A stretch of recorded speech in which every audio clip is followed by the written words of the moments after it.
ntabwo Imana bayizi barayibeshyira rero nk'uyu nguyu nawe barayibeshyira ntazi ibyo ntabwo utegeka ngo dukuta amavi Imana ikiyambere na mbere irashaka yuko tuyizera uyu nguyu yarishinyaguriye rwose mu Kinyarwanda kwishinyagurira bizi ngo mutubire ko turi abana b'Imana uyu n'umwana w'Imana we ariko rwose amadini rwose agiye kwica abantu hari n'abavuga ngo batwaremewe kujya mu ijuru kandi mu by'ukuri ari abantu bajya muri Gehinomu ku buryo bugaragara akamaro k'umugore nibo batubyara yitwa nyina w'abantu ijambo ishi y'Igiheburayo nicyo rivuze kugira ngo ubusambanyi bushobore kubaho kugenda neza mu isi ngo gukura mwinda ntigushyirwe mu mategeko y'ibihugu umuntu ajya kure mwinda yumva ariko ari ntambe bye so rero umugore umubyeyi w'abantu ahindutse umwicanyi wica abantu ibintu byararangiye biri ku isi ubwo rero nguko uko Satani ashaka gukoresha umugore muri ubwo buryo kandi mu kumukoresha cyaba mwambura ubugingo niba ikibazo cye ntagishubije neza ahubwo azambwire aho yasomye ibyo bintu bivuga yuko umugore hariho umugambi wo kumukura ku mubumbe w'isi so that's the situation that we have ntabwo biri muri Afrika honyine biri ku isi yose n'abajyaga barira Afrika wenda nabagira inama yuko ibyo byarangiye n'isi yose no muri Amerika barabikoze no mu Burayi buriya byararangiye Black Lives Matter abirabura babyibonamo bavuga women's movements emancipation movements bakabikora hano mu Rwanda rya shyaka ryitwa Parimehutu irrespective of whether you are black or white ntite yuko uri umuzungu cyangwa uri umwirabura uri umututsi uri umuhutu cyangwa uri umutwa cyangwa uri umunyeshyanga rigawa ibyo ari byo byose abantu bakureberamo society yakureberamo nubwo haba ari nko mu Buhinde aho bafite ibyo bita ngo ni castes hakabaho bita the untouchables abo temerewe gusuhuza no gukora mu ntoki ariko iyo Yesu Kristo yaguhaye iteka umwana w'Imana ari itsinda ry'abantu kandi barimo baratera imbere cyane muri iyi minsi aho habonekeye abantu benshi babagirwa b'umwanzi abagirwa ba Satani hano mu Rwanda turabafite abantu barimo barasubira kwa Sarongo ubwirukirimbuzi bafite abantu benshi babakurikira ba Mubaraka bitwa ba Rutanga rw'amaboko n'abandi babashamikiyeho baragenda babona abantu benshi cyane ko babateranya n'Imana y'ukuri ntabwo tubwira abantu gusenga ngo ni musenge cyane hagiye kuba ibi n'ibi none se niba ari ubuhanuzi busohora babuhinduraho iki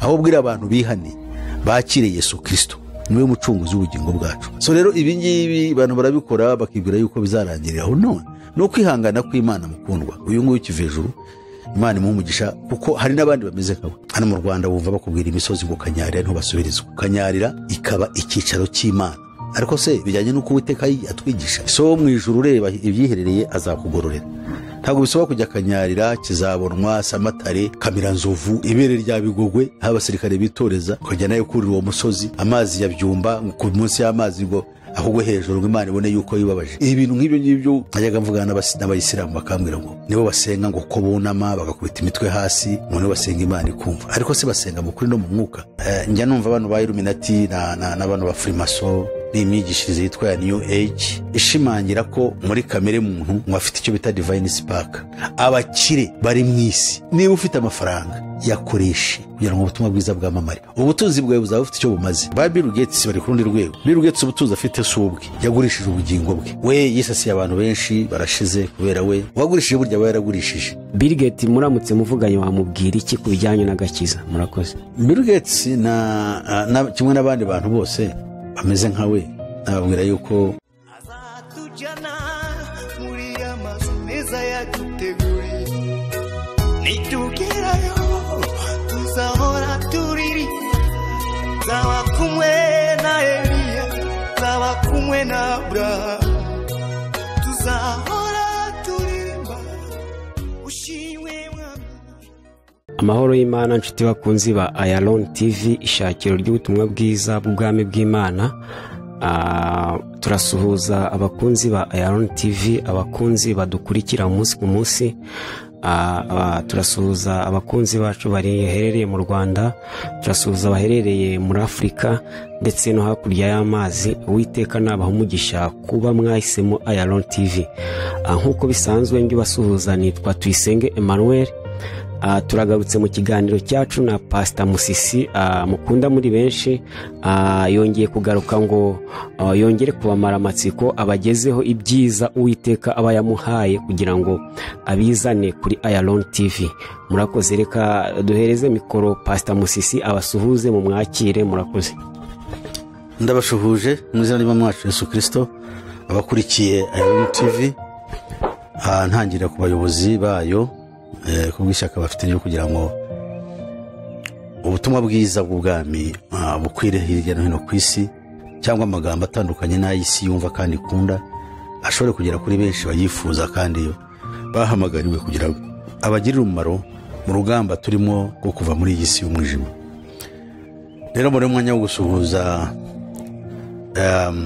abavuga ururimi rw'ikinyarwanda twese bari mu Rwanda, abari mu karere kacu k'ibiyaga bigari, abari ku mugabane wa Afurika, abari hakurya y'amazi magari, n'abari mu birwa bikikijwe nayo,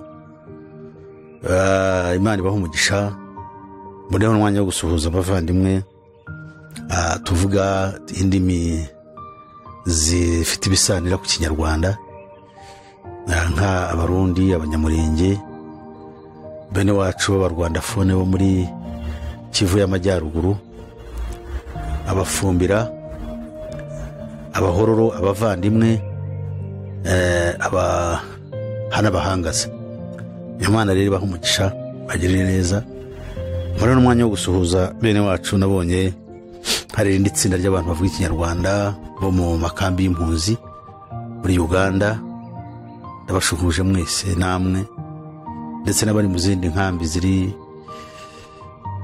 hirya no hino ku isi bavuga ikinyarwanda. Imana ibaha umugisha kandi mbifuriza kuzava muri icyo cyorezo mukagira amahoro yo kuba mutari impunzi, kaba mwataha no mu gihugu cyacu cy'u Rwanda mahoro, kuko numva yuko ari gahunda yo kubacyura. Rero Imana ibaha umugisha, ariko icy'ingenzi ni ukuzajya gutaha mu ijuru.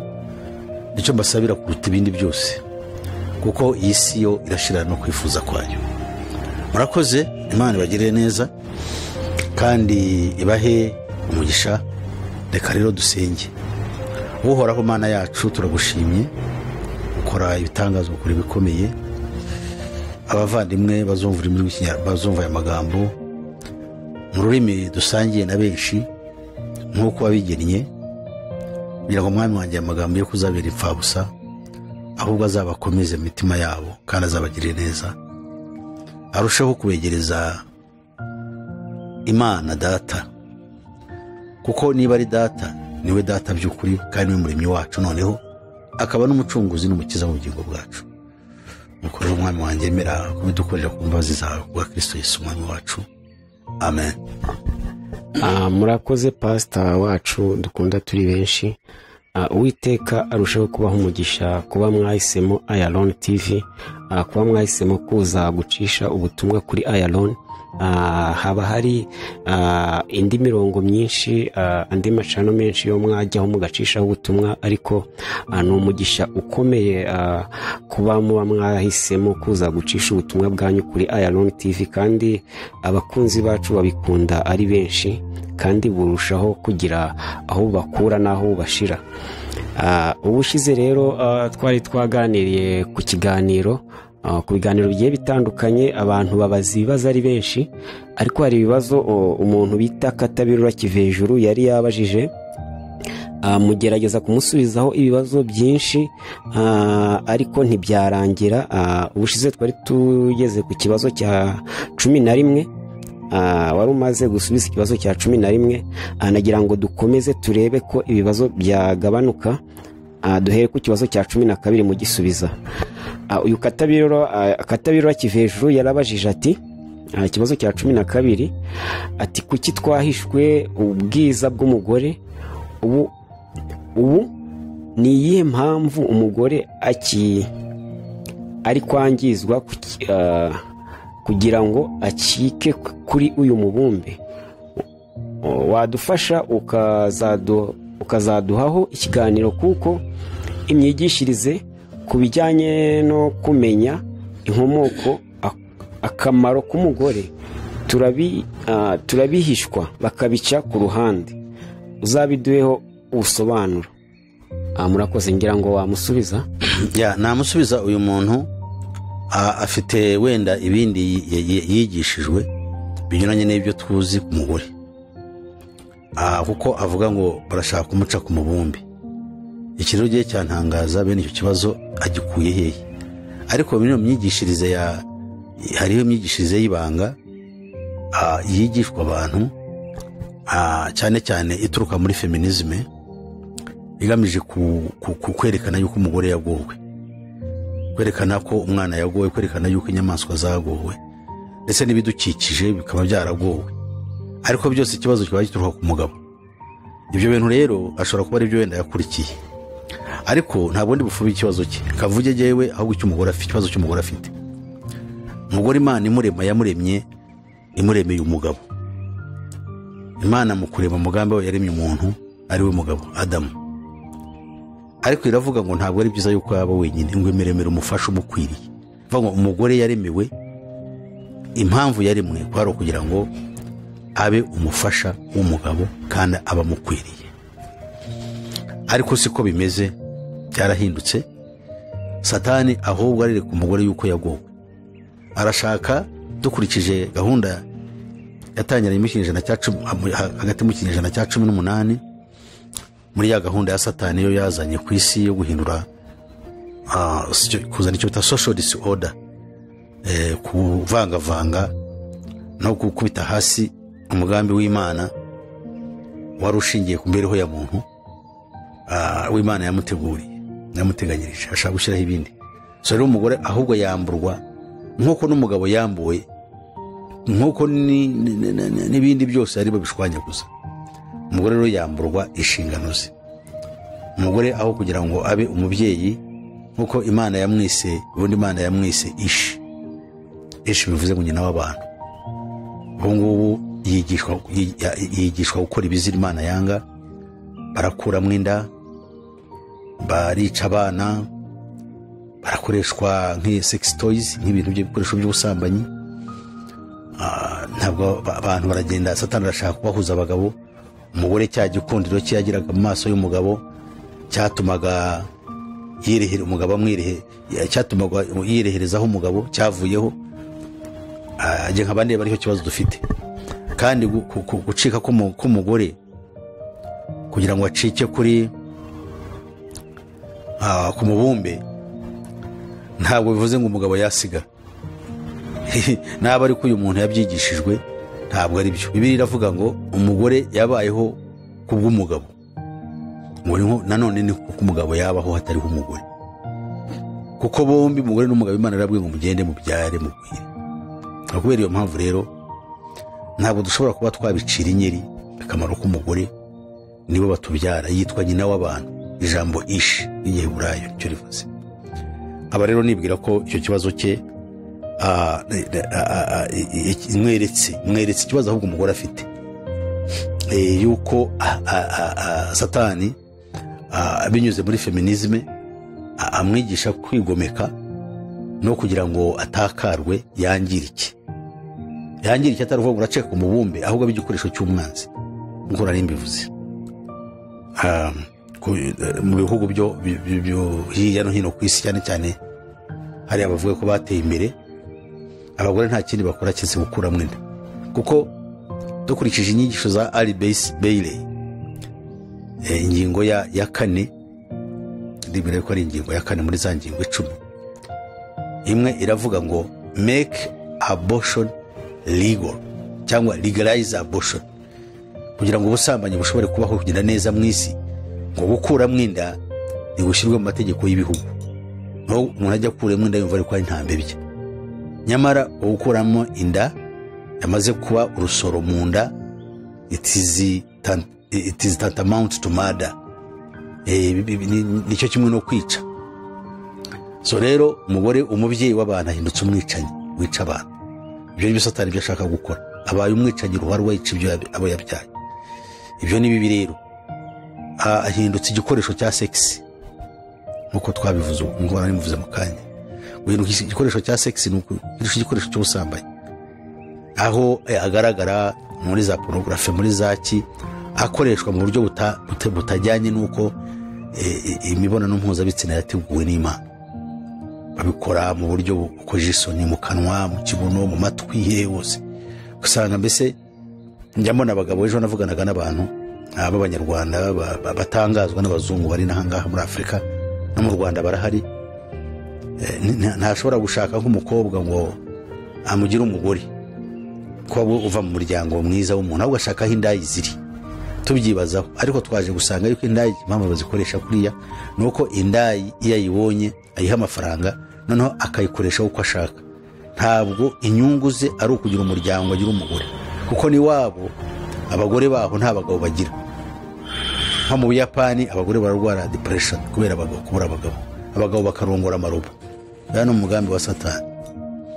Icya kabiri, ahoze numva mu Budage hariyo umuhungu wavuye muri Cote d'Ivoire, uko bakunda kujya mu Burayi, none aratabaza ngo bamutabare agaruke iwabo. Kubera iki? Yageze mu Budage ahura n'umugore w'umudagekazi, amufungirana mu nzu, noneho akamukoresha mu buryo ngiye nibwira yuko anamudoroga, ko ngomba kuryamana nawe inshuro 9 ku munsi. Byumvikane ko umuhungu yarahahabutse, ntabwo afite amahoro, yatabazaga ambasade y'iwabo, nabo kandi yabikoze yihishe.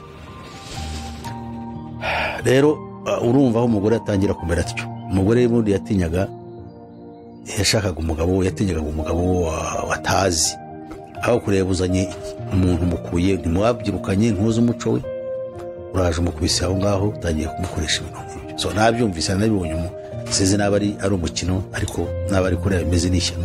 Ariko n'ibindi njye numva byinshi, yamuna abagore bava mu Burayi bakaza muri gihugu cya Gambia, bakaza muri Kenya, mbese muri Afrika. Nicyo nshaka kuvuga, ni gino tamuzi bashaka abagabo bo gusambana kandi nabo bavuye mu Burayi.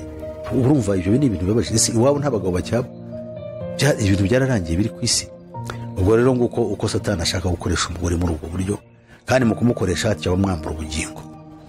Nkaba rero narangiza amubwira ngo niba ikibazo cye ntagishubije neza, ahubwo azambwire aho yasomye ibyo bintu bivuga yuko umugore hariho umugambi wo kumukura ku mubumbe w'isi.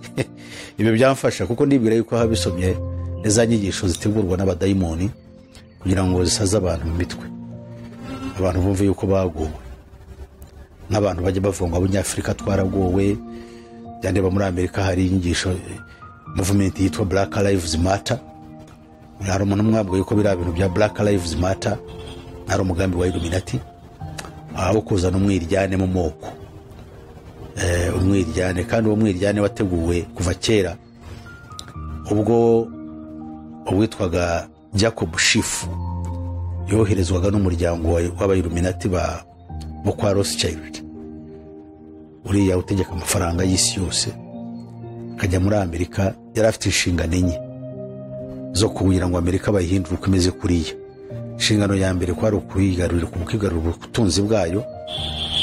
Icya kabiri kwari ukutandukanya abantu b'Abanyamerika hashingiye ku moko, ngo baze mu mwiryane.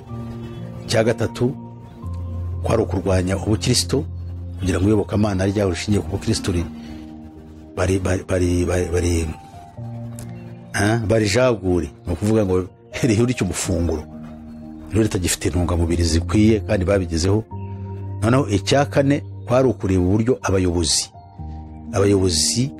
ba Amerika bahinduka, hakajya hajyaho aho kugira ngo hajyeho abantu b'abanyabwenge bafite inyungu mu gihugu, hakajyaho ibisahiranda, aho bita ngo men who can be paid, bubaha amafaranga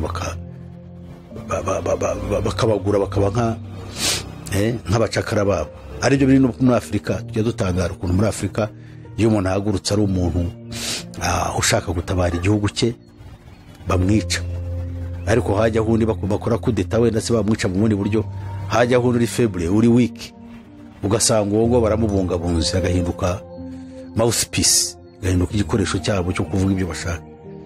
So that's the situation that we have. Ntabwo biri muri Afrika honyine, biri ku isi yose. N'abajyaga barira Afrika wenda nabagira inama yuko ibyo byarangiye n'isi yose. No muri Amerika barabikoze, no mu Burayi buriya byararangiye. Hari agatsiko gategeka isi rero kabikora kuri. Niyo mpamvu Kristo tuvuga yuko abantu bagarukira Imana muri Yesu Kristo kugira ngo bashobore kurokoka umujinya. So ubwo mbivuze muri rusange, naho ndahagiye kugira ngo nabiriya by'abagore niko babikora. Black Lives Matter abirabura babyibonamo, bavuga women's movements, emancipation movements bakabikora. Hano mu Rwanda rya shyaka ryitwa Parime Hutu barizanye ari party cyangwa ishyaka riharanira ngo emancipation of the Hutu people, kugira ngo emancipation kuvuga kuzamura abahutu yuko bari barakandamijwe. So emancipation ni gutera imbere kwabo, ariko to achieve what? kugira ngo bigere kuki ni ukuzana kayisi n'ubwicanyi.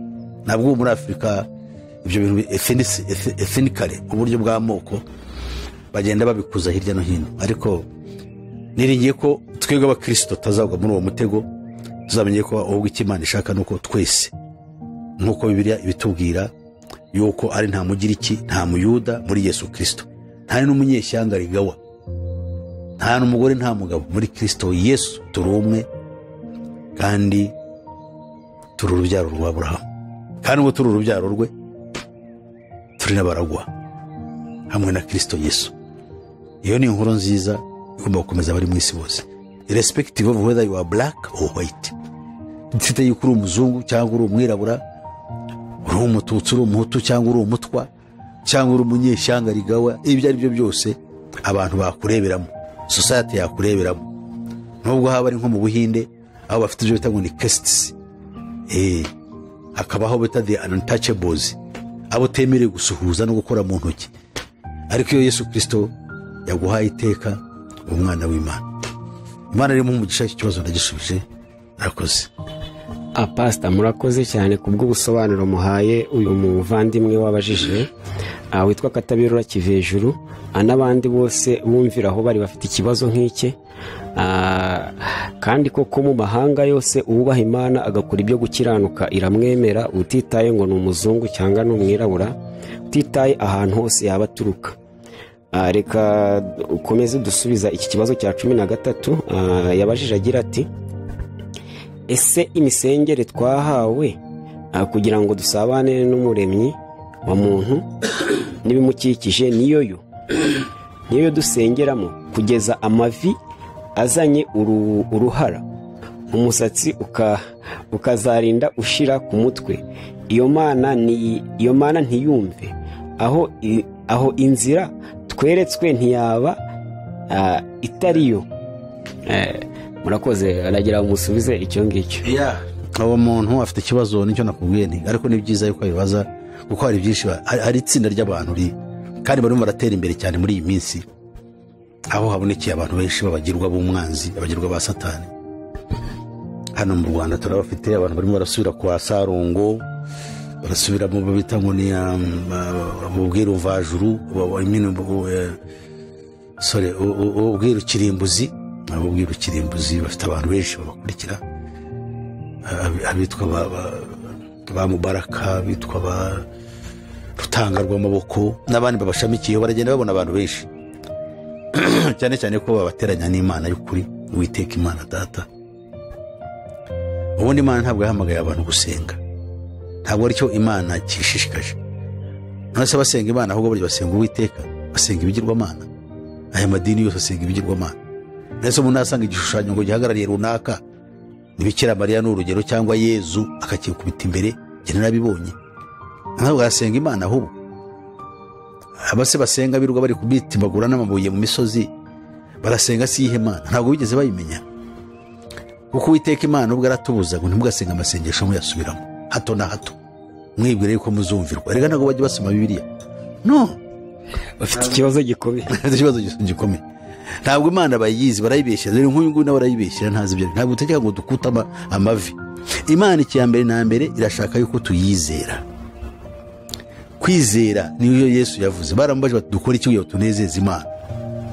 Ayo magambo ari muri Yohana 6 uhereye ku murongo 29. Ese twakora iki kugira tunezeze Imana? Arababwira ati umurimo w'Imana nguyu nuko mwizera uwo yatumye, ari we Yesu Kristo. Ibintu bisanye n'ibyo ngibyo birababaje kuba umuntu ari muri ibyo ngibyo. Gusenga byo ni byiza, kuko gusenga navuze ko ugomba gusenga Imana wamenye kandi y'ukuri. Kuko abantu benshi bahagarira abantu, musenge, mwiyirize, mukora ibiki, ariko so uwo muntu ubwira gusenga ntabwo ugeze umwereka ya Mana. Wowe ni Imana umubwira wamenye Imana, ariko ni ihe Mana? Ni wowe Uwiteka se Nyiringabo. Icyo gihe ntiwamubwira gusenga cyane. Ntabwo tubwira abantu gusenga ngo nimusenge cyane hagiye kuba ibi n'ibi. None se niba ari ubuhanuzi busohora baguhindura iki? Aho bwira abantu bihane, bakire Yesu Kristo, niwe mucunguzi w'ubugingo bwacu. Bakwihana se bate batabwirijwe ubutumwa bwiza? Cyo ni ikibazo. None se babwirizwa ubutumwa bwiza, ababwiriza butumwa nyabo, intumwa zitatumwe ngo zibwira abantu, cyane cyane ko iyo uri intumwa ya Kristo abantu baranakwanga kuko babwira ibinyuranye cyangwa bihabanye n'ibyo kamere yabo ishaka. Niyo mpamvu rero umwuka w'ubushukanyi waje kugira ngo abatizera by'ukuri baze kwizera by'ukuri barimbuke. Wowe niwo mwuka ugenda uzerera mu isi, babyita imana ariko ntabwo ari imana.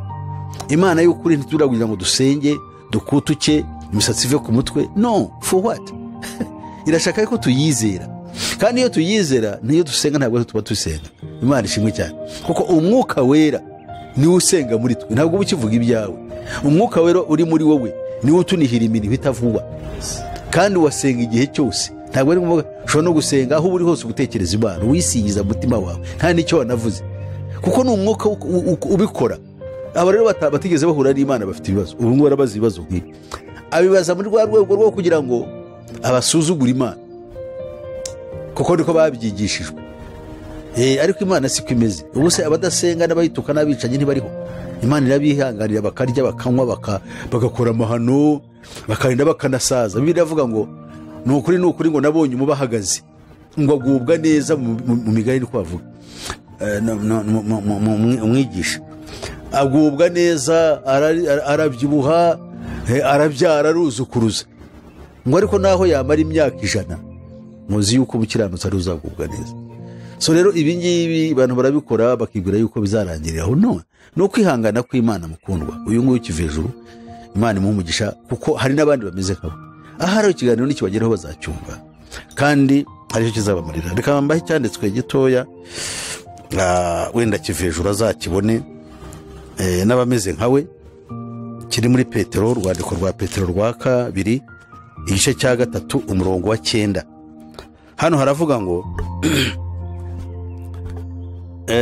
ngo ariko bakundwa, iri jambo rimwe ntirikabisobe, yuko ku mwami Imana umunsi umwe ari nk'imyaka 1000, n'imyaka 1000 ari nk'umunsi umwe.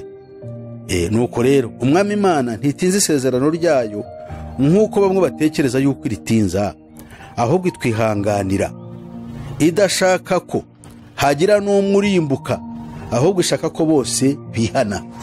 Amina. Murumva neza, Imana irashaka yuko bose bagira bate bihana. Isezerano ryayo ntiritinza. Irihe sezerano se? Isezerano yasezeranye yuko igomba guhiri kuzana ubwami bwayo ku isi. Iryo sezerano ryayo burya ry'abantu batazi yuko igomba kuvanaho ubwami buriho bw'inyamaswa ya 4 igashyiraho ubwami bwayo. Iryo ni isezerano dufite. Soma Daniel, muzayibona muri Daniel igice cya 2 umurongo wa 44. Irashaka gukuraho aya mahano tureba n'ibi byose n'ubugambanyi n'ibyishyira hejuru n'ibibeshya, igashyiraho ubwami bwayo. Iryo ni isezerano. Ariko se kuri yo imyaka 1000 iri nk'umunsi umwe. Hariho benshi batekereza ngo kugiye ibya Yesu bakabivugiye nkiri umwana, none ndashaje. Ufite imyaka 30-40 ariko urimo urahinyura ibya Yesu. Ku Mana imyaka 1000 kuri yo ni nk'umunsi umwe. Bityo rero impamvu itinza rya sezerano ryayo si ikindi, ni ukugira ngo bose bihane, hatagira n'umwe urimbuka. Ariko imbabazi z'Imana turazisuzugura. So rero uyu nguyu Imana imumugisha, akizwe, amenye ukuri kuzamugereho, ziyuko azakurikira kino kiganiro, kandi buri afite nabesha abana nabo aho bahurira simpazi, ariko bamenye ko iryo huriro ryabo riganisha ku kurimbuka. Si bo bonyine ariko n'abandi bafite bene iyo mitekerereze, they are many, benshi, ariko I just pity them. Ntabwo bazi, ntibagiriye amahirwe kugira ngo umucyo wa Kristo ugira ute ubamurikire. Erega buriya Yesu ntabwo bazi uwo ari we. Reka mbasomera kandi kantu mva kuri iyi ngingo mwene data tubwiye, kuko tuba tubonye okazi yo kugira ngo tubwirize ubutumwa. Luka igice cya 2 umurongo wa 10 ni amagambo yabwiwe abungeri ngo bahoraga ngo bahindana kurinda imikumbi yabo.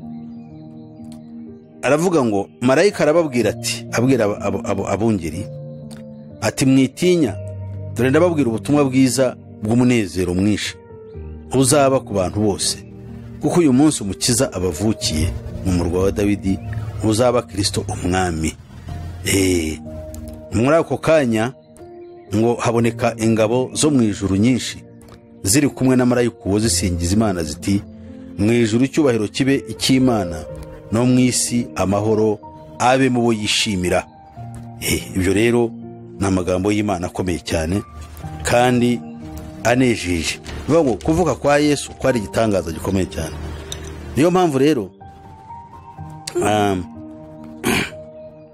iyo turebye aya magambo nanone y'umusaza witwaga Simiyoni,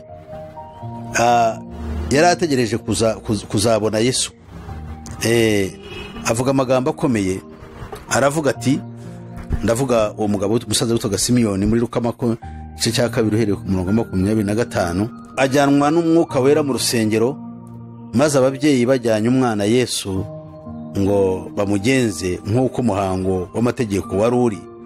Simiyoni aramuterura ashima Imana ati, nuko Simiyoni umusaza aterura Yesu akiri uruhinja, aravuga ati, mwami noneho usezerere umugaragu wawe amahoro nk'uko wabivuze, kuko amaso yanjye abonye agakiza kawe ako witeguriye mu maso y'abantu bose, kuba umucyo uvira amahanga no kuba ubwiza bw'ubwoko bwawe Isirayeli.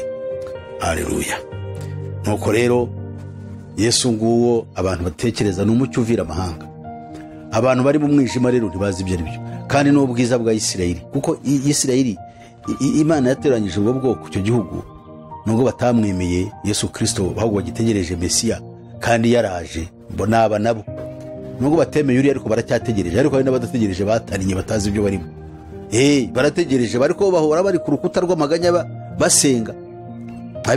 Cyane abayuda bari abitwa Orthodox Jews, batari abangaba Illuminati bo yatwaye bagiye mu gifurimaso, bakaba bagiye kuzagwayo. Bariya bahora basenga bavuga ngo Mesiya uri hehe, twoherereze Eliya. Baravuga ngo Eliya uri hehe, kuko bazi yuko Mesiya agomba kubanzirizwa na Eliya. Eliya kugira ngo azasanganye imitima y'abana na base, kugira ngo Imana itazarimbuza igihugu umuvumo. Bo bazi yuko Imana imanutse muri buriya buryo Mesiya aje agasanga bameze kuriya yabarimbura. Ntabwo bameze nkatwe babara aho ngaho babyina tugaruka mu mandwa ngo twagiye kwa Rutanga, twagiye n'ahandi. No, that's terrible. No, bategereje Imana. Ariko muri ya makosa yabo Imana izi yuko ari akarengane bagiriwe n'abatambyi bakuru n'abahanga b'iwabo. Ariko muri bo havutse abantu benshi bizeye Yesu Kristo, barahari benshi. Nabwo ubu kandi hariho bagenda bahinduka. Ari umuvandimwe witwa Nathanael Kahini wa muri Amerika, umuyuda, avuga amagambo y'igitangaza kandi yizera Yesu Kristo. So therefore ibyo kaniye kubitindaho, ndashaka kwereka yuko Yesu ari umucyo. Abantu benshi kubera kuba mu mwijima ntabwo bamenya Kristo ari we, kandi yaje kuba umucyo uvira amahanga, ariko abantu babizi, akaba n'ubwiza bwa Isirayeli. So rero ubwo icyo kibazo cye gisubijeho, ntabwo Imana tuyisenga, ntabwo ari agahato ngo abantu barasenze barakubuka amavi. No, Imana yabagiriye neza, kandi Imana yabahaye uburyo bwo kugira ngo barokoke nk'uko tubyumvise, ni ukwihangana kwayo. Imana ribaho umugisha. Pastor, murakoze kubw'ubusobanuro bw'icyo kibazo kijyanye no gusenga. Ese Pastor, niba hari ikintu muri iyi si cyangwa ikintu giteye confusion mu bantu bita ko ari abakristo, ni ikintu kijyanye no gusenga. Ndabyibuka intumwa nazo mu bibazo bike izigeze kubaza Imana, zigeze kubaza Kristo, zaramubajije ngo nazigishe gusenga.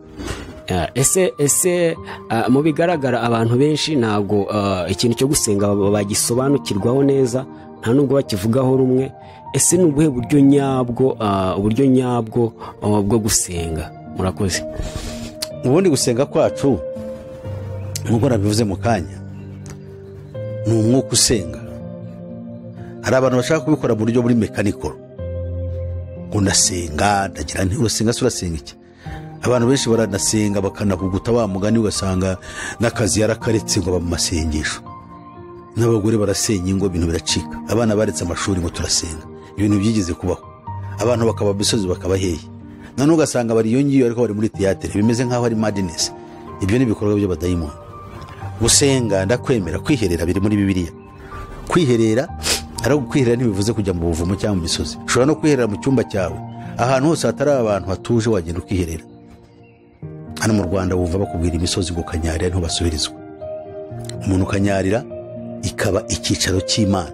ariko se bijyanye n'uko Uwiteka atwigisha. Yesu yabwiye umusamariyakazi, yamubwiye ngo gusengera data mu mwuka no mu kuri niko Imana yishimira. Ibyo ntibisaba kuba uri Kanyarira cyangwa uri hehe, ni ahantu ariho hose wiherereye. Ubwo ni kuvuga yuko wagiye gusenga mu buryo buri fomo, wagiye gushaka Imana wiherereye, ushaka kuba uri kumwe nayo utuje. Ibi ngibi rero ni ibintu tugomba gukora, atari uko twagushije n'ishyano cyangwa mu byago. Ushobora kuba gusa ushaka gutuza, wumva ushaka kwegereza Imana ngo ube muri kumwe, ukaganira, ugasoma ibyanditswe, ukayisingiza, nta gahato gahari. Ugomba kubikorera wiherereye. So mu ijuru ureba ibyiherereye azakugororera. Ntabwo bisaba kujya Kanyarira, Kizabonwa, Samatare, Kamiranzovu, ibintu nk'ibyo ngibyo, ibere rya Bigogwe, abasirikare bitoreza kujya nayo kurira uwo musozi, amazi ya Byumba, ku munsi y'amazi ngo ahubwo hejuru ngo Imana ibone yuko yibabaje. Ibyo tubyita asceticism. Ni ukuvuga ngo ni ibintu bijyanye no kubaza umubiri. Nigeze kubona umuntu bitaga David Mungai w'umunyakenya, babambye hari ku munsi wa Pasika, ngo nawe yibabaze nk'uko Yesu yakoze. Baramubamba, bamushyira ku giti, ngo arasohoza ibyo Yesu yategetse. Yesu nawe avuga ngo bambe nuko umusuzugura. Yesu arabambwe kugira ngo turokoke, wowe ugiye kwibamba, wese urinde. Biriya ni ibintu bipfuye cyane. Noneho hari abantu bagenda bakurikiza ibintu batabanje kwigishwa ibyo bagomba gukora. So gusenga rero no gusenga mu kuri no mu mwuka, cyo ni icyambere. Hari n'abakubwira ngo se ngo nta senza apfukamye, ngo nta senza agize ate. Yes, ubundi mu impression nziza Bibiliya ivuga ngo muzasenga ivi ryose rizapfukamira Umukiza. Ni byiza iyo uri mu gusenga kuri fomo wateguye gupfukama, ariko ntibyakubuza kwambaza Imana. Uri mu modoka, uri mu ndege, uri ahantu hose ufite ukumeze. Indege iri mu kirere igahubangana ukabona igiye kugwa, ntabwo bivuze ngo Mana banza njye hasi ze kuza kubona aho nsenga ntuje mfukame. Usenga wicaye aho uri, usenga uhagaze aho uri. Ibyo twita kwambaza. So kwambaza Imana rero ni ahantu ariho hose. Nkuko dusenga tuba twambaza izina ryayo. No gusenga nako ushobora gusenga witonze, cyo bita formal prayer, ugategura, ugashima Imana, ukayisenga. Ibyo ni byiza. So rero ushobora kubikora uko umeze kose, ariko nkabavuga ngo amasengesho meza bayiteguye igihe cyo gusenga. Ibyiza yuko usenga Imana kuko uyipfukamira, ugasenga uciye bugufi, biba ari byiza. Ariko bisaba yuko usenga mu kuri no mu mwuka. Cyo nacyo ni ikintu ugomba gutekereza. Hari abantu basenga banapfukamye cyangwa banarambara, ariko kuko badasenga mu kuri no mu mwuka ntabwo bashobora kunezeza Imana. Najyaga mvugana n'abayisilamu bakambwira ngo nibo basenga ngo ko bunama bagakubita imitwe hasi, ngo nibo basenga Imana ikumva. Ariko se basenga mu kuri no mu mwuka? Basenga se mu kuri no mu mwuka badafite Kristo? Kuko Kristo Yesu niwe kuri kandi niwe mwuka. Bibiliya iratubwira Abatesalonika, urwandiko rwabo rwa 2, igice cyaho cya 2, umurongo wa 13, agakiza kacu mukazanwa no kwezwa duheshwa n'umwuka w'Imana no kwizera ukuri. So rero abantu nk'abo ngabo babashikije cyane, ariko ubuyobe niko bumera nyine, twara abantu mu irembukiro kandi abantu bakabihagararaho, cyane cyane ko nyuma y'iyo myizerere haba hariyo imbaraga zikomeye z'umurengera z'abadayimoni. So rero ndumva ikibazo cyane gishubije. Murakoze. Hari abantu bavuga ko nk'uko Bibiliya itubwira ngo musengeshe umwuka iteka mu buryo bwose bwo gusenga no kwinginga. Hari abantu bavuga ko kurira imisozi cyangwa abandi bakajya mu mazi, abandi bakajya mu bitare, abandi bakajya mu butayu, ahantu hataba abantu, ari bwo buryo bwose bwo gusenga no kwinginga. Ese nukuhe kuri ese uburyo bwose bwo gusenga ni ubuhe? Uburyo bwose bwo gusenga bujyanye nuko nkubwiye, ntabwo bujyanye no kujya mu misozi n'ahantu hose. Cyakora ikintu cyitwa kwiherera, icyo ni ikintu cyemewe. Tugomba gusenga muri ubwo buryo, ariko ngo dusengeshe umwuka ari ikintu cyo batumva neza ikintu. None se umwuka afite n'ubuhe? Mbere y'uko ujya gusenga ahubwo ibaze umwuka nakiriye n'ubuhe. Iyo wakiriye umwuka w'Imana, niyo mpamvu iyo bavuga iby'umwuka yigisha n'ibyo usengera, usengera iby'ubugingo bwawe. Nese ubu ngo abajya mu misozi ugiye kubabaza ngo ufite ikibazo cyakubwira iki? yakubwira ntabwo ari ikibazo cy'ubugingo afite, yakubwira ko afite indwara, afite ibyamunaniye, afite iwabo baramwanze, umugabo yaramwanze, abana ntafite amacumbi. Burya uzajya mu butayu aho abantu bari, uhamagare witonze utiri muze hano, buri muntu mwambwira ikibazo cye. Abo uzasaga bakubwira ikibazo cy'ubugingo ni bake. Ikibazo cy'ubugingo nicyo dukeneye. Noneho rero niba ari umwuka, dusengesha umwuka agomba kutubwira icyo dukeneye, kandi icyo dukeneye icyo ngicyo tugisengeye, Imana iba yifuza kujya utabaraho, kuko ntabwo ari twe dusenga, ahubwo ni umwuka niwo utunihira iminiho itavugwa. So that's it. Murakoze. Reka twihuse tujye ku kibazo cya 14. Ndizera abantu bari babajije kuri kiriya kibazo kijyanye no gusenga babashije gusobanukirwa neza. Reka tujye ku kibazo cya 14. Kiragira kiti mutubwira ko turi abana b'Imana kandi tuzi neza ko tubyarwa n'ababyeyi bacu. Ese niba ari bo mana yacu, tukaba twarabihishwe, twambuwe amazina yacu, batuzanira amahimbano, aho si ukuduhindurira umwimerere nyawo wacu. Nimujijure abantu, muhere ku ntekerezo zabo, kuko niho barindagiriye. Murakoze. Uyu nguyu yarishinyaguriye rwose. Mu Kinyarwanda kwishinyagurira bizi,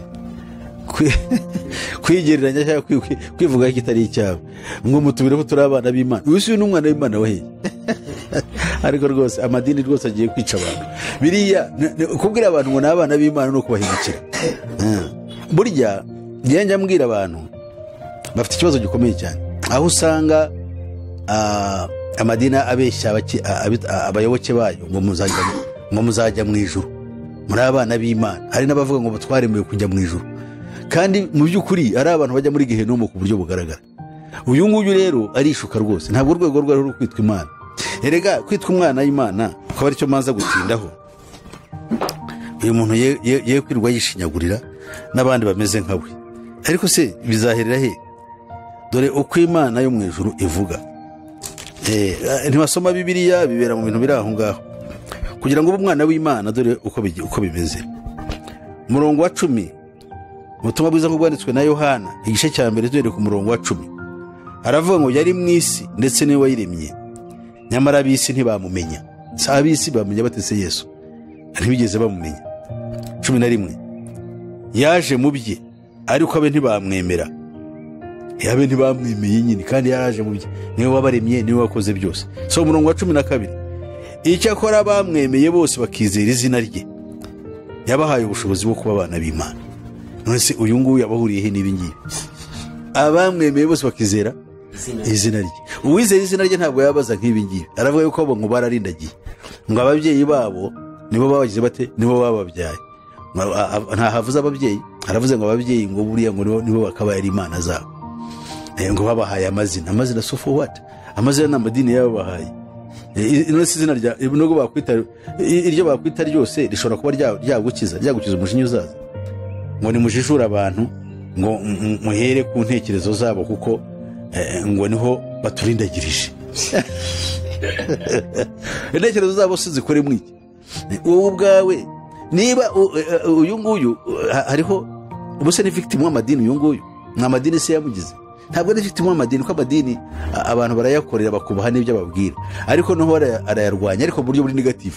Arayarwanya ashikije ku yindi myizere afite ya kidayimoni imurimo. Rero nkaba nibwira yuko uyu nguyu kabisa afite ikibazo, ntabwo yari umwana w'Imana. Dore andi magambo wenda abakurikira ikiganiro yazadufasha, kuko aharaho ntawumenya uko bucya bukira ibiziba bizakurikiraho mu buzima bw'umuntu. Ariko muri uru rwandiko umugabo w'umuhanga kandi w'impuguke witwa Nikodemu yegereye Yesu. Nikodemu tumusanga mu butumwa bwiza kuko bwanditswe na Yohana, igice cya 3 hereye ku murongo wa 1. Yesu yaramubwiye ko duhereye ku murongo wa 3. Aravuga ngo Yesu aramusubiza ati, nukuri ndakubwira yuko umuntu utabyawe ubwa kabiri atabasha kubona ubwami bw'Imana. Utabyawe ubwa kabiri abyawe n'Imana. Yesu hari aho yavuze ngo yabahaye ubushobozi bwo abana b'Imana. ntabwo ashobora kuzajya mu bwami bw'Imana. Ibyo bindi byose ni ukwibeshyera rwose. Oya, ni ibintu bipfuye umuntu kwishinyagurira ngo batubwira ko turi abana b'Imana. Who told you? Wakubegura umwana w'Imana yarakubeshye mukundwa. Kuba umwana w'Imana ni ibintu bitoroshye, ugomba kuvuka ubwa kabiri, kandi nkuko twabibonye mu murongo wa 12 hariya ngo bamwizeye bose, abamwemeye kandi bakizera izina rye yabaye ubushobozi bwo kubana b'Imana.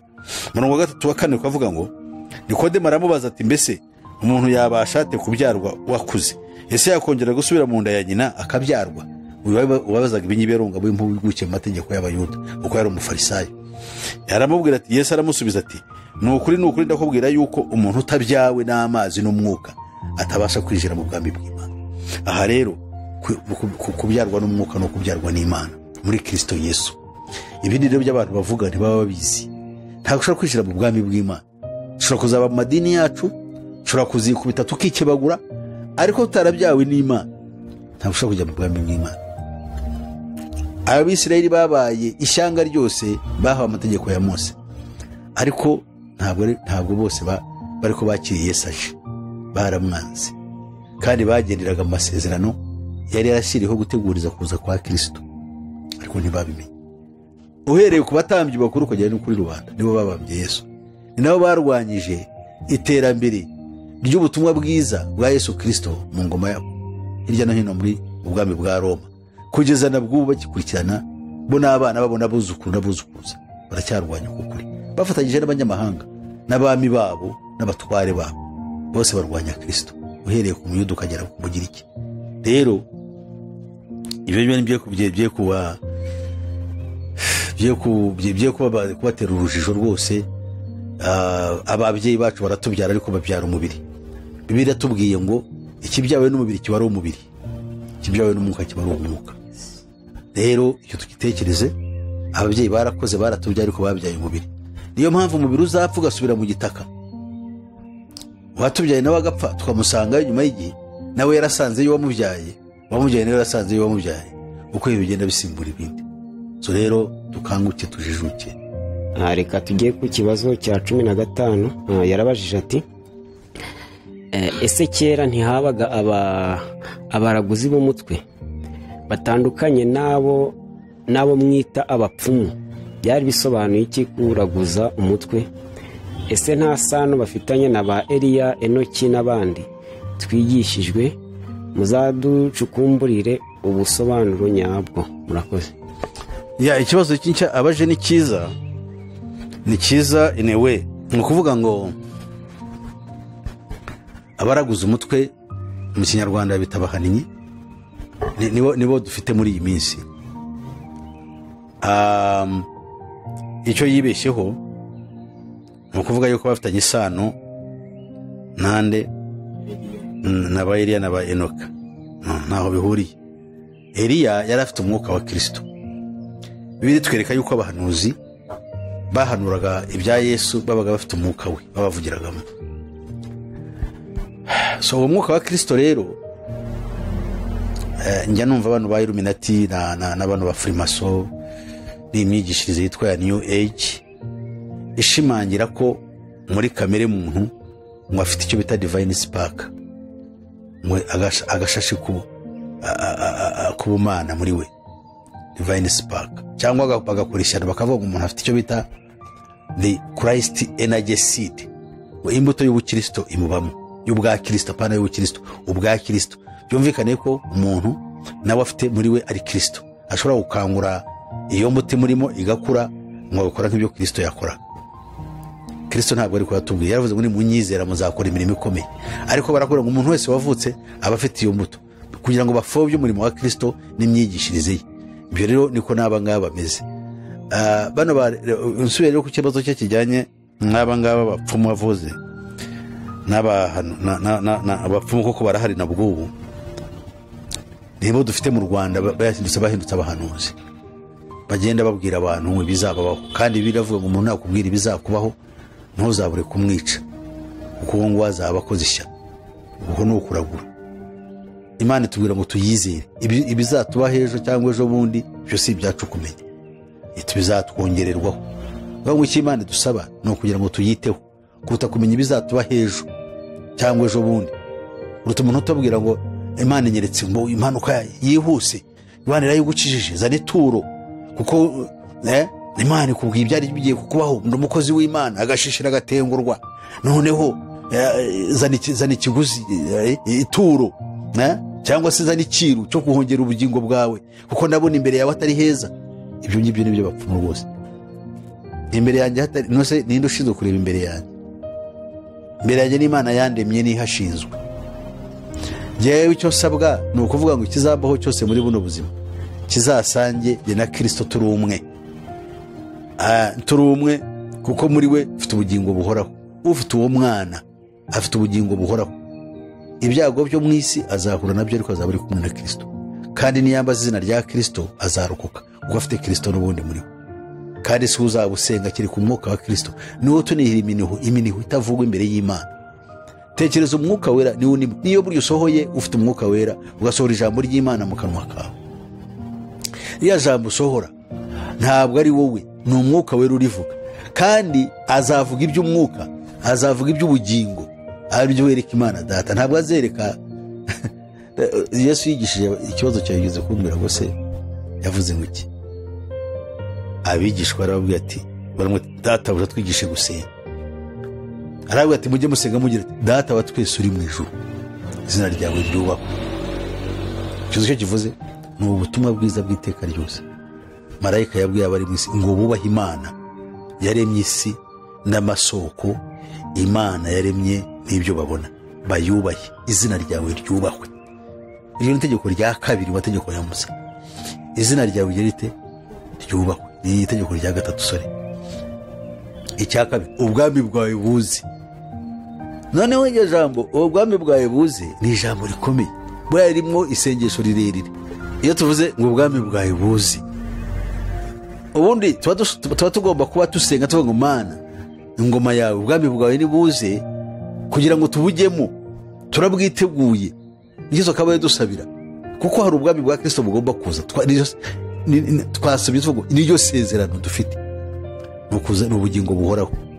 Kandi iyo sezerano Imana izabisohoza ryari izanye ubwami bwayo kugira ngo ducungure by'iteka ryose, tuve mu muruho no mu mage no mu bishuko no mu ntege nke zacu, twambara ubwiza bw'Imana. Yego, none ibyo ngibyo mu gihe bibaye bityo rero, ubwami bwawe bugire bute?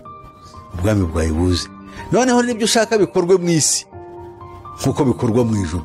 None si uvuze utyo ushaka kuvuga iki? Nabonye ntabwo abaporosoni basigaye nibo basenga iryo sengesho, nibo bakunze kurivuga, ariko nabo barivuga nka barisenga nk'umuvugo, ariko abarokoreshwe Data. Cyakora ari ikintu abarokore bo mbabonaho, abarokore bakunda kuvuga ubuntu bw'umwami wacu, ariko rya sengesho ry'umwami wacu ntibajya barivuga.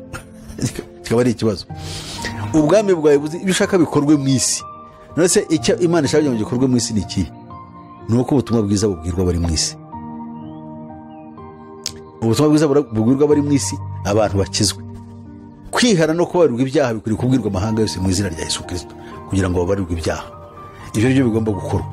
Nibyo Imana ibyo ushaka bikorwe mu isi, abantu bizera Yesu Kristo. Umurimo w'Imana nguyu nuko twizera uwo yatumye, ari we Yesu Kristo. Uwo ni umurimo w'Imana. Ibi twirirwamo tugenda ngo turafasha imbabare, turakora ibiki, turasura, kuko biri muri Bibiliya tugera tubyitwaje, ariko Bibiliya ibyo si byiheraho. Bibiliya ibanza ijambo ryayo, abaryakiriye nibo bakora ibyo, bagakora imirimo myiza ishimwa n'Imana.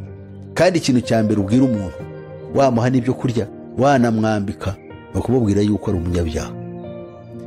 Umuntu kuba ari umutindi wa wundi cyangwa ari ikimugaye akuruza ikibuno cyangwa ari impumyi ya tsiritsiri, ntabwo bivuze ngo niwe mpindu umukiranutse. Oya, nayo ni umunyabyaha. Ariko nafse ugiye kumuha ahari hose akeneye Kristo. Muri iyo mikenere ye, muri yo kubaho nabi, ko akeneye Kristo. Umutunzi wa wundi nawe wagasuzuguro, uvuga warenzwe, waguye ivuto, nawe afite ikibazo gikomeye cyane. Aribwira yuko ari umukire ariko kandi n'umutindi. Umutindi wajya kujya, ariko akeneye Kristo, niwe butunzi nyabwo.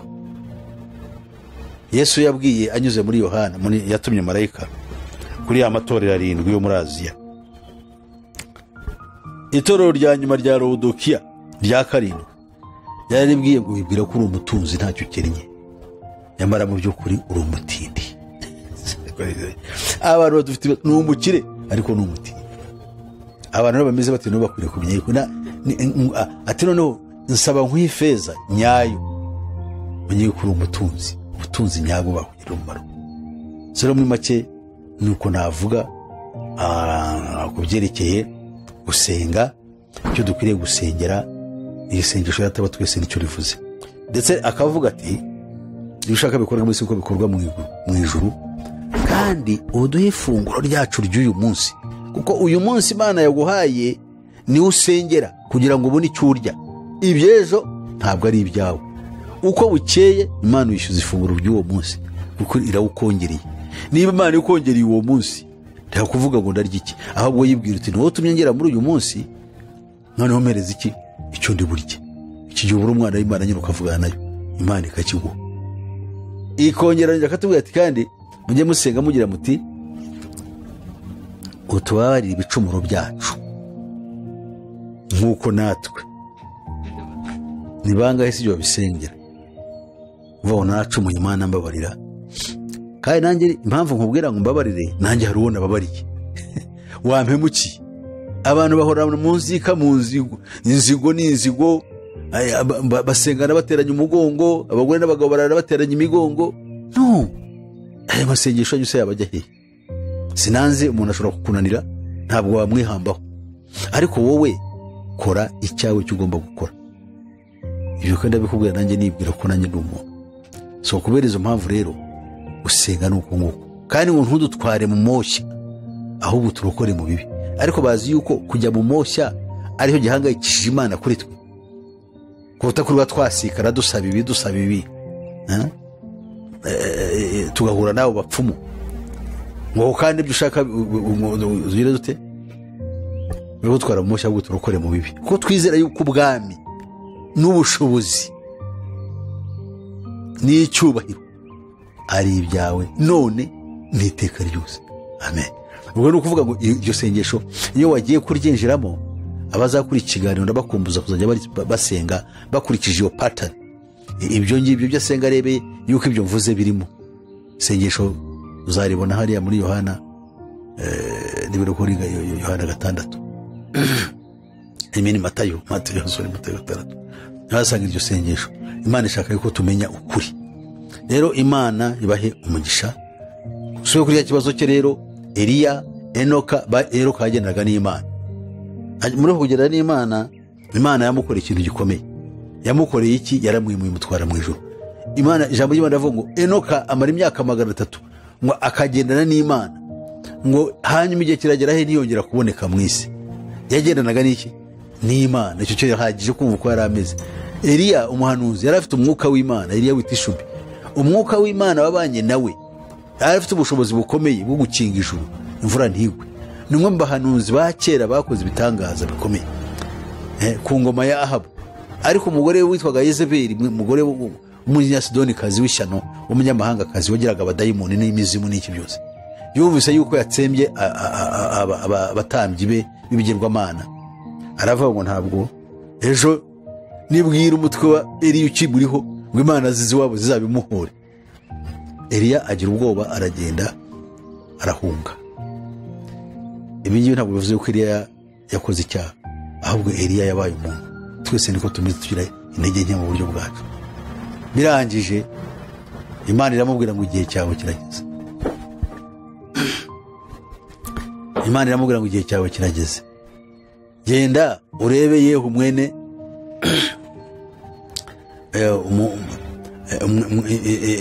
yaki mwene Yehu umeneho amavuta, hanyuma urebe na Elisa mwene Shofati nawe musugeho amavuta, wazaba azaba umuhanuzi mu cyimbo cyawe, hanyuma we nkuruhure.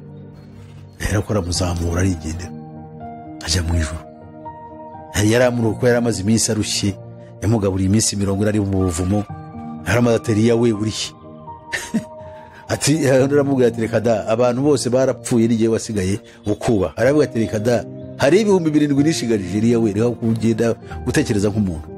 Igihe rero kiragera, Eliya aragenda, ariko umwuka wari muri Eliya n'uwande n'uwa Kristo, niwahanuraga biriya. So rero umwuka uri muri aba ngaba ni uwuhe? Mu banyabingi. utandukanye n'uwa Kristo. Bashobora kuragura bakareba izabaho, ni nabo basanga abantu n'uwo mwuka waje abantu bita w'abahanuzi, ariko ntabwo ari umwuka w'Imana. Umwuka wa gihanuzi ntabwo ari kuri gukora.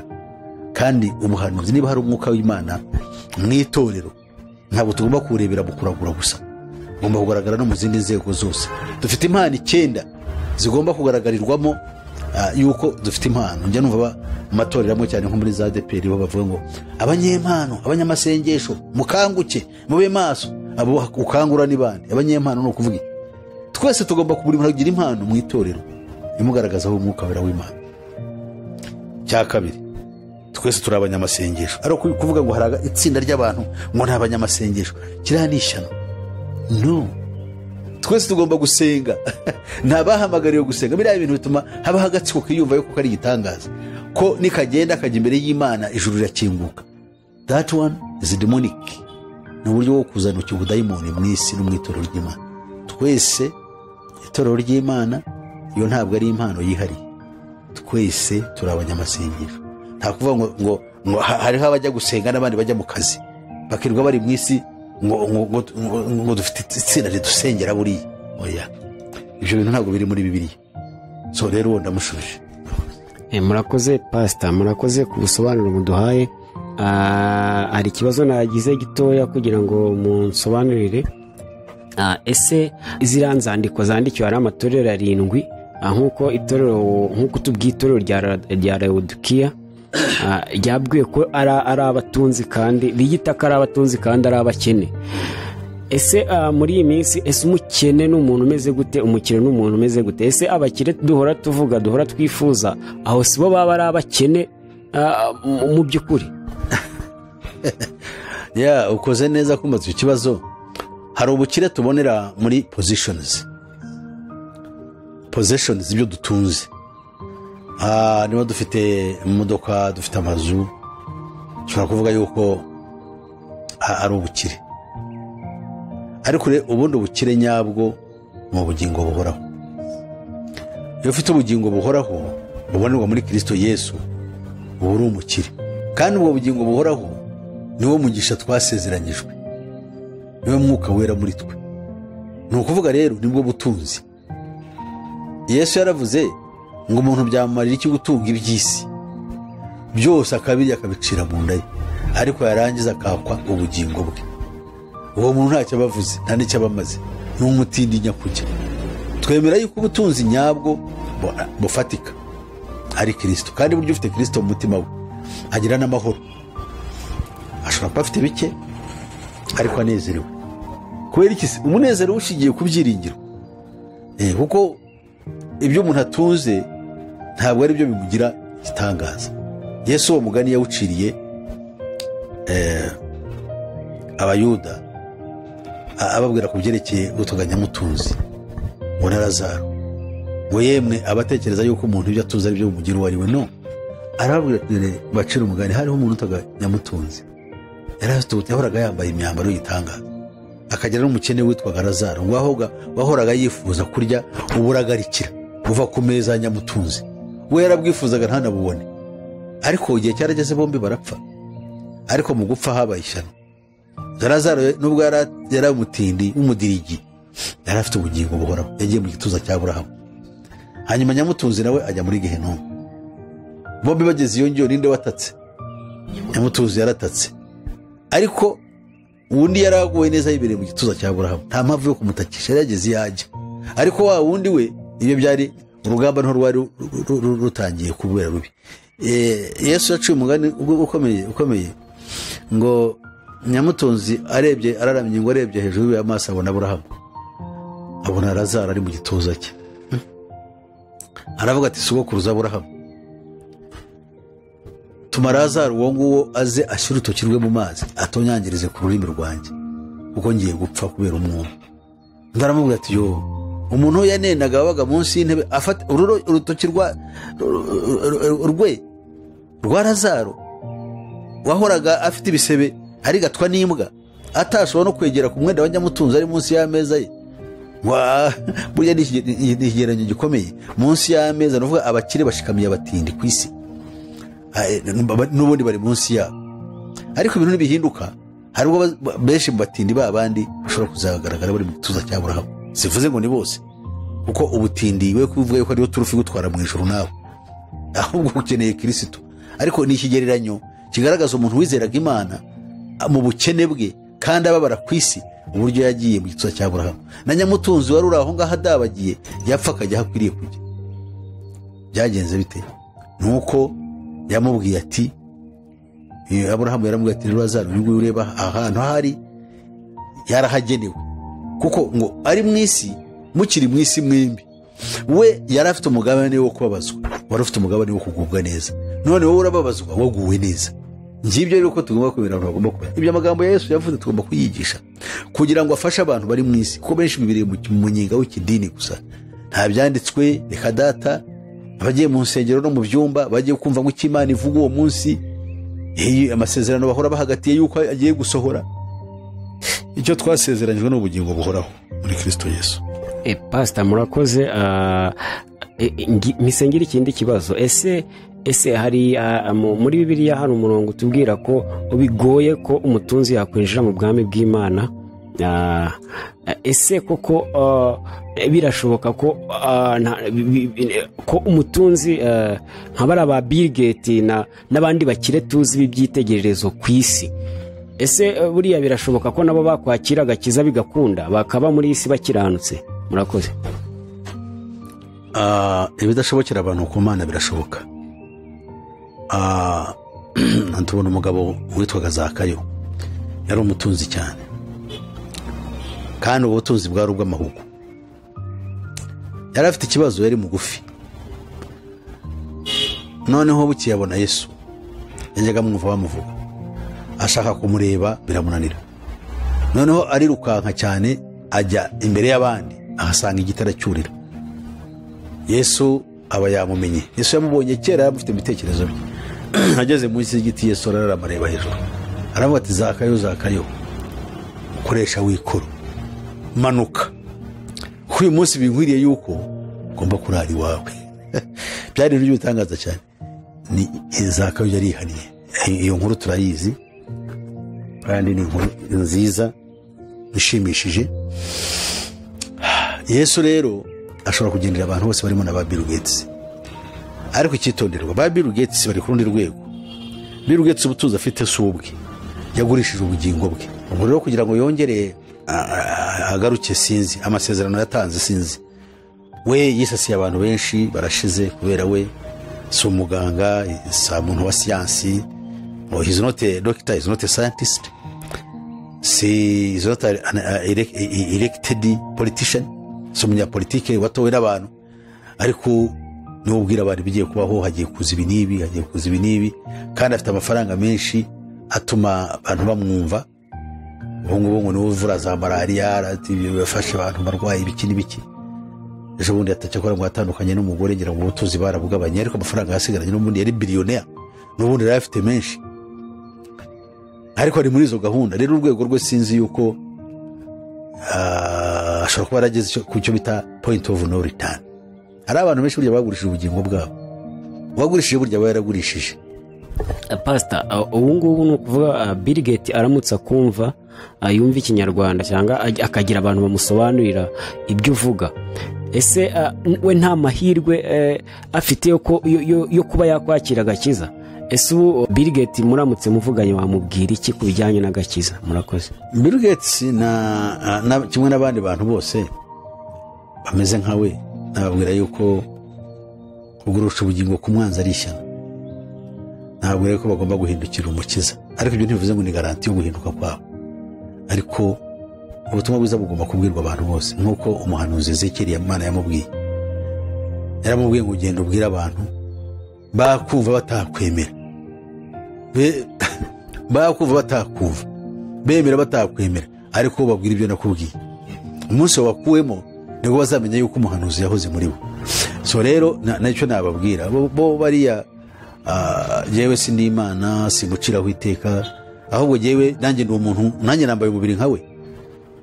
Icyo gihe ntandukanyeho nawe ni kimwe gusa, nuko tudafite agenda zimwe, ariko weaknesses, intege nke z'umubiri, gupfa, kubaho, kuramukwa, gushidikanya, twabisangira ko turi abantu. Ariko imyizerere ntiguye.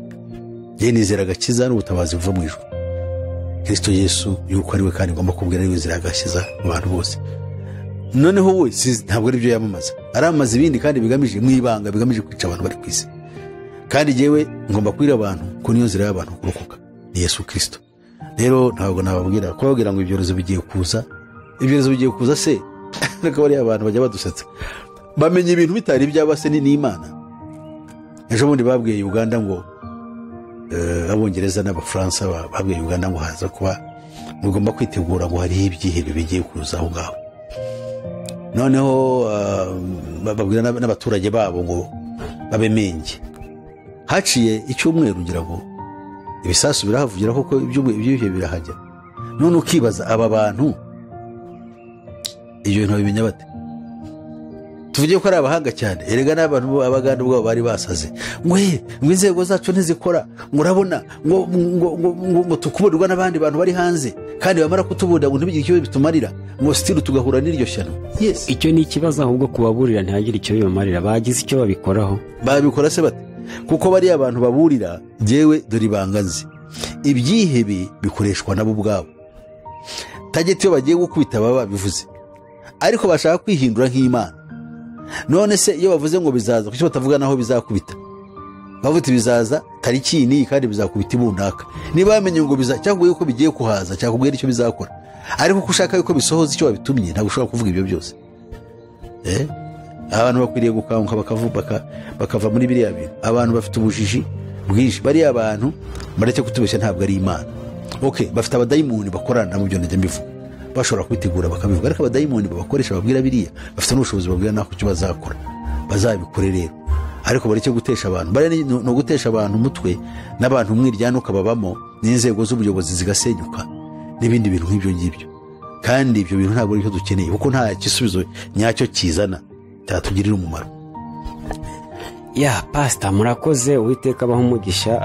Ndagira ngo tugera ku musozo mutange inama muzihereza abantu bumvise iki kiganiro kugira ngo bamenye uko bakwitwara muri iyi si, ndetse nuko uhereza inama n'abakire bari ku isi. Bari abakire tubona b'ibyitegererezo mu bihugu bigiye bitandukanye. Mu Rwanda barimo abo dufataho ibyitegererezo mu kugira amafaranga menshi, nabo ubagira inama, kuko nabo birashoboka ko hari andi mahirwe yuko batunga ari amafaranga bafite, ariko bakanakomeza bagakiranuka. Murakoze. Haleluya. Ndagushimiye kuri icyo kibazo. Abantu bose cyane cyane abakire, Paulo mu Rwanda ko yandikiye Timoteyo sinubujyeyo, ngira ngo ni mu gice cya 6 mu Rwanda kuri rwa mbere, yaramubwiye ngo uburire n'abakire bo muri iyi si, ubukire bwabo babukoreshe bitegurira ubukire nyakuri, aribwo bugingo buhoraho. Abakire bari mu isi, niba ufite amafaranga yakoreshe kugira ngo ubutumwa bwiza bwamamare. Ubutunzi bwawe buzaba bufite icyo bumaze. Kuko Imana iba yaraguhaye ubutunzi, hari icyo bivuze mu murimo w'Imana. Ubwo butunzi bwavuga ubutumwa, bwagaburira, bwafasha ubutumwa kugenda, bwakora ibikoresho tuba dukeneye, bwabikora. Icyitonderwa, simvuge ngo wirukanye ujugunya amafaranga yawe aho bitari ngombwa. Banza umenye Kristo w'igikoresho cye, umenye, kuko yaravuze ngo tubanze twihe Kristo. Ubanze umenye uwari, nuhura n'ubutumwa bwiza nyabwo uzabumenya yuko ubwo butumwa bubwirizwa ari ubw'ukuri. Uzafate mu mafaranga yawe ubutangi kandi bizaguhesha umugisha. Ariko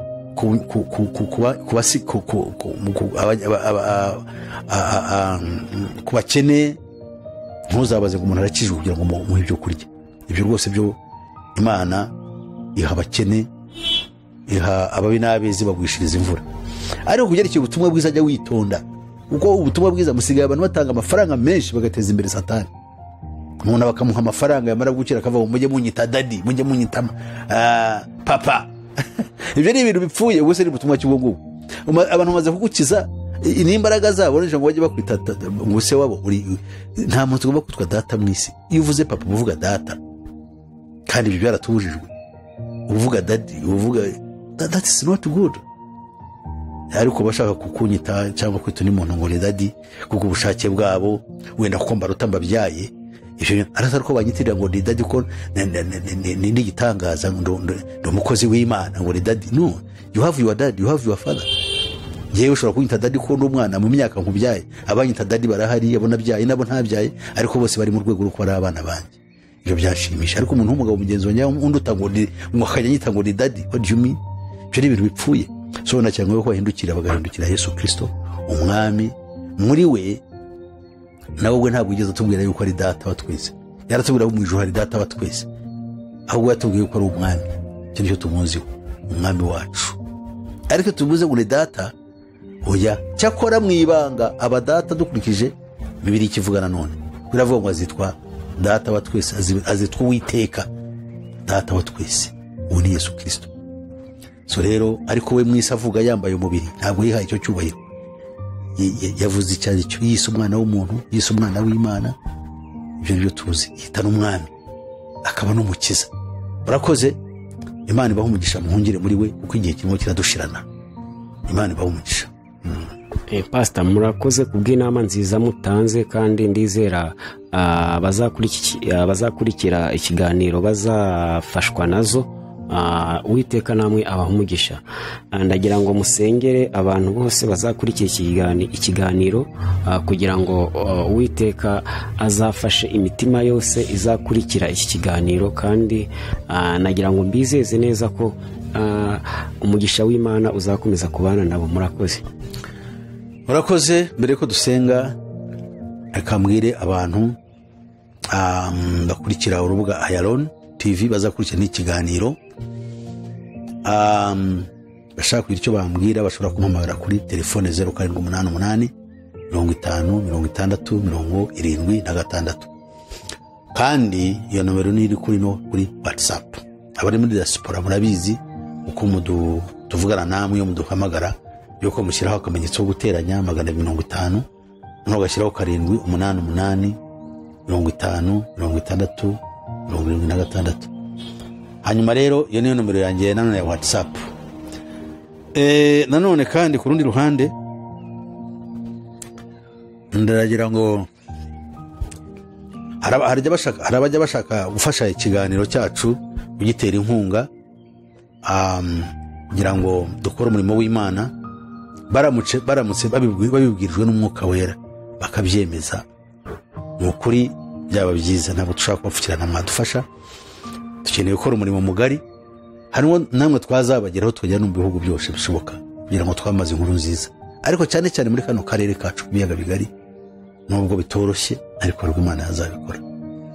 Hari abo muri Australia bari barambwiye ko bashaka yuko nazajyayo, n'ibiri ko n'ahandi mu Burayi benshi, cyane cyane mu Bubiligi.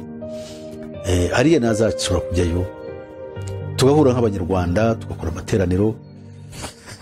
Kugerayo ku bwanjye ntabwo njye nabyibashiriza, ariko hari ubwo nashobozwa n'abandi nkamwe tugasangira ubutumwa bwiza bw'Ubwami. Imana ibaho umugisha. Bibutse ko hari channel yanjye bwite yitwa Pastor Peter Musisi Official. Hariho inyigisho ziri systematic, ni ukuvuga inyigisho zateguwe zigisha mu Cyongereza, mu Kinyarwanda no mu Kigande. Nizo ndimi zimaze kugeraho.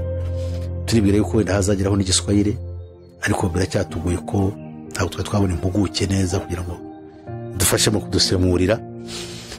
Igiswahili cyo tuzi twebwe n'igike ntabwo cyadufasha kugira, ariko muri zo ndimi bikoresha tumaze kugira ikiganiro. Uwumva Icyongereza nk'iyo mu Burayi, mwebwe ari mu Burayi, mwadufasha kwamaza kino kiganiro. Abumva Icyongereza nibwo ko Abanyaburayi benshi bacyumva, mukabahereza icyo kiganiro. Kirahari muri Amerika no muri Canada no mu Bwongereza, muri Australia ho biroroshye kuko Icyongereza ni ururimi ruhavugwa. Ubwo rero abanyamahanga bahari byaba byiza muba mugiye mubasangiza. Hanyuma mu Kinyarwanda rero dufite ibyigisho bibiri. Hari icyigisho gikomeye cyitwa Isi gushije ishyano, aho tuvugira amahano na byose birimo bibera mu isi. Noneho dukurikije twarabitondekanyije, ababishaka aho ngaho mwahajya, kandi ibibazo byanyu mwazabaza byafasha bategurira inyigisho zijyanye n'ibyo mwifuza kumenya.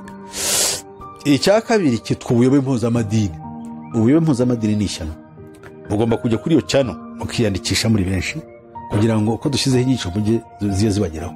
So ubuyobe mpuzamadiniro ubu twabivuye imuzi, duhereye ku buyobe mpuzamadini bwagaragariye mu bayuda mbere na mbere bakanga Kristo Yesu, hanyuma turi hafi no kugera tuzagera no mu banyamahanga tugenda tureba idini buri dini uko ryagiye riyobora ikava ku murongo. Ndabishimiye rero, Imana yo mu ijuru umugisha kandi ibagirire neza. Hamwe n'ibyo rero reka dusenge. Mana yacu, Mana yera, shimwa uyu munsi mwiza, ubane natwe, ikiganiro kizakangure bose kandi kizabagirire neza, kizatume bose batera imbere bakamenya ukuri, mu izina rya Yesu Kristo umwami wacu, amen.